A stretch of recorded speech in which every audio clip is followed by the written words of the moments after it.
अस्सलामुअलैकुम। Voice of hurt में अवां दोस्तन के भली कार। उम्मीद है अवां दोस्त खैरियत सां हूंदा। अज एक दिलचस्प मालूमाती वीडियो खणी अवां जी खिदमत में हाज़ुर थियो आहियां। जेकॾहिं वीडियो सुठी लगे तो वीडियो के लाइक ज़रूर कजो ऐं चैनल के ज़रूर सब्सक्राइब कजो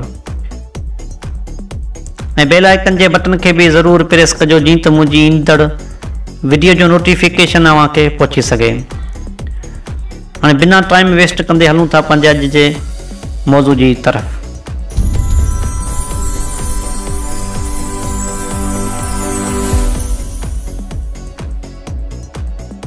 सवाल नंबर पहिरियों, वो कहिड़ो पखी है जो मगरिब में अकुलमंदी जी ऐं मशरिक में नहूसत की अलामत समझो वेंदो आहे?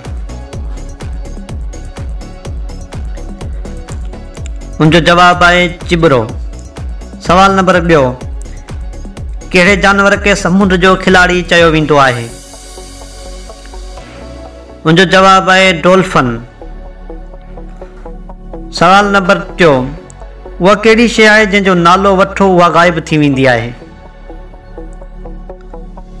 उनजो जवाब है ख़ामोशी। सवाल नंबर 4, वो छा आहे जेको मर्द में 3 ऐं औरत में 4 हूंदा आहिनि? उनजो जवाब है हुरूफन जी तादाद। लफ़्ज़ मर्द में 3 ऐं लफ़्ज़ औरत में हुरूफ 4 हूंदा आहिनि। सवाल नंबर 5, वो छा आहे जेको पूरी ज़िंदगी में मर्द के 1 दफ़ो ऐं औरत के 2 दफ़ा मिलंदो आहे? उनजो जवाब है खानदानी नालो यानी सरनेम। सवाल नंबर 6, वो कहिड़ो जानदार है जंहिंखे पंहिंजे मौत जो वक़्तु, जगह ऐं कीअं मौत थींदो उहो बि मालूम हूंदो आहे? उनजो जवाब है सज़ाए मौत जो कैदी। सवाल नंबर 7, उहा कहिड़ी शइ आहे जेका हवा खां हल्की भी हूंदी आहे पर लखे इंसान गॾिजी करे उनखे खणी नथा सघनि? उनजो जवाब है बोड़ियो। बोड़ियो एक हल्की शइ आहे पर उनखे को भी नथो खणी सघे।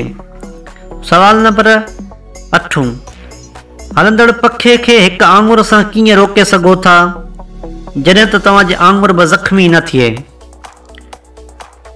उनजो जवाब आहे बटण दबाए करे। सवाल नंबर 9, खाली पेट तव्हां घणा बेदा खाई सघो था? उनजो जवाब आहे सिर्फ़ 1 बेदो, छो तो उन खां पोइ तव्हांजो पेट खाली कोन रहंदो। सवाल नंबर 9, दुनिया में सब खां वधीक कहिड़ी सब्जी खाधी वेंदी आहे? उनजो जवाब है आलू।